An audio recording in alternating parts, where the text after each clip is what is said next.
Assalamualaikum warahmatullahi wabarakatuh. Perkenalkan, nama saya Fada Livia Putri. Saya dari kelas 12 IPS.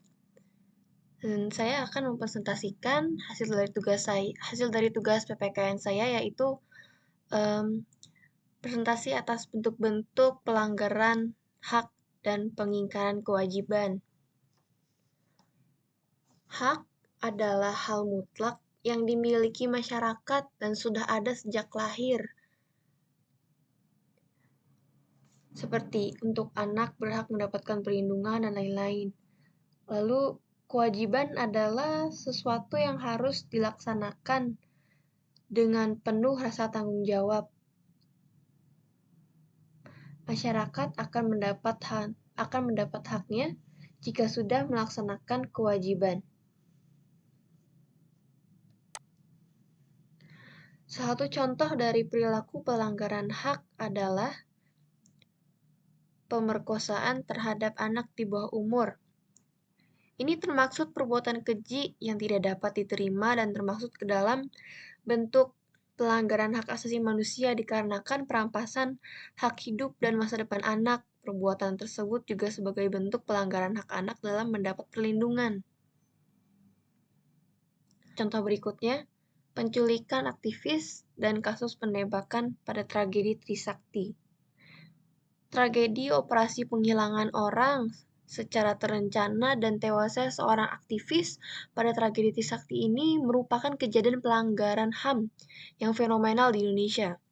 Hal ini merupakan bentuk pelanggaran hak warga negara dikarenakan terjadinya penangkapan seseorang demi menjaga stabilitas tanpa adanya landasan hukum.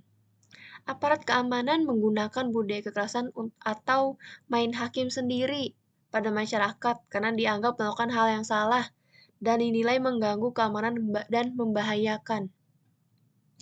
Contoh selanjutnya ada peristiwa G30 SPKI. Pada peristiwa ini sangat banyak terjadi pelanggaran HAM berat karena dalam peristiwa tersebut terjadi pemusnahan, perbudakan, pengusiran, penyiksaan, pemerkosaan, penganiayaan, penghilangan orang, serta pembantaian kepada sekitar 450.000 hingga 500.000 orang. Peristiwa selanjutnya adalah korupsi bansos di tengah pandemi. Tindak korupsi bansos di tengah pandemi yang merupakan bantuan sosial untuk masyarakat yang mengalami krisis akibat pandemi adalah bentuk kejahatan yang sangat merugikan masyarakat kecil dalam mencapai pemenuhan kebutuhan hidup. Tindakan korupsi bansos adalah pelanggaran hak asasi manusia. Dalam hal pertama, koruptor telah menyalahgunakan kekuasaannya untuk memperkaya diri sendiri. Kedua, koruptor merugikan keuangan negara yang seharusnya digunakan untuk membantu rakyat yang kesulitan ekonomi. Ketiga, korupsi mengurangi pemenuhan hak ekonomi dan sosial masyarakat secara utuh. Berikutnya adalah contoh dari perilaku pengingkaran kewajiban. Satu peristiwanya adalah merusak fasilitas umum. Merusak fasilitas umum ini merupakan pengingkaran kewajiban sebagai warga negara dalam menjaga lingkungan dan pengingkaran terhadap hak orang lain untuk dapat menggunakan dan menikmati fasilitas umum tersebut. Contoh kedua yaitu adalah pelanggaran terhadap kewajiban pendidikan dasar yang harus didapat setiap warga negara.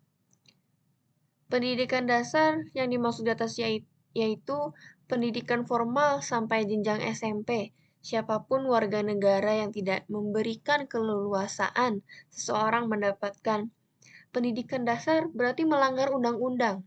Hal ini terdapat pada UUD 1945, yaitu pasal 31 ayat 1 amandemen menyebutkan pentingnya pendidikan bagi manusia sebagai sebuah kewajiban bagi setiap warga negara.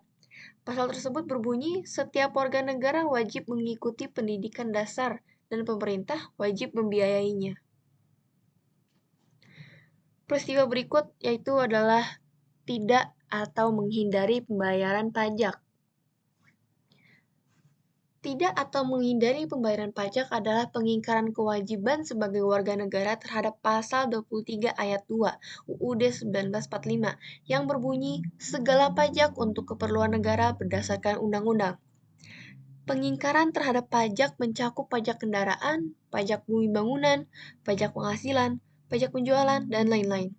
Warga negara wajib membayar pajak karena pajak adalah salah satu sumber dana pembangunan yang hasilnya dinikmati warga negara seperti jalan raya dan fasilitasnya. Lalu ada peristiwa tidak menaati peraturan lalu lintas. Penjelasannya, setiap warga negara punya kewajiban menaati peraturan lalu lintas sebagai bagian dari penghormatan terhadap hak asasi manusia orang lain dan melaksanakan UU lalu lintas. Lalu penjelasan kedua itu perbuatan yang melanggar lalu lintas, yaitu tidak punya surat kendaraan yang lengkap, parkir di sembarangan tempat, melanggar lampu merah, dan membuat orang celaka dengan pelanggaran lalu lintas. Permasalahan tentang penegakan HAM bukan hanya menjadi tanggung jawab pemerintah atau pihak terkait saja. Sudah seharusnya masyarakat ikut ambil bagian dalam hal penegakan HAM di lingkungannya. Terutama, para generasi muda harus peduli terhadap setiap kasus tindak pelanggaran HAM. Dan hendaknya kita juga melaksanakan kewajiban dengan baik agar tidak terjadi pelanggaran hak orang lain. Jika kasus pelanggaran HAM yang terjadi adalah kasus pelanggaran kecil, kita bisa memberikan nasihat kepada pelanggar dan menjelaskan tentang pentingnya saling menjaga hak asasi masing-masing. Atau jika kasus pelanggaran HAM sedang bahkan besar, lebih baik diserahkan kepada pihak berwenang dan kita sebagai kaum muda menyebarkan nilai-nilai positif tentang saling menjaga hak asasi setiap orang. Karena setiap orang memiliki hak yang tidak semua orang bisa menggunakan, merebut, atau bahkan menghilangkan hak seseorang. Baik, terima kasih. Sekian dari Valda. Mohon maaf bila ada salah kata. Wabillahi wa taufiq wa hidayah. Wassalamualaikum warahmatullahi wabarakatuh.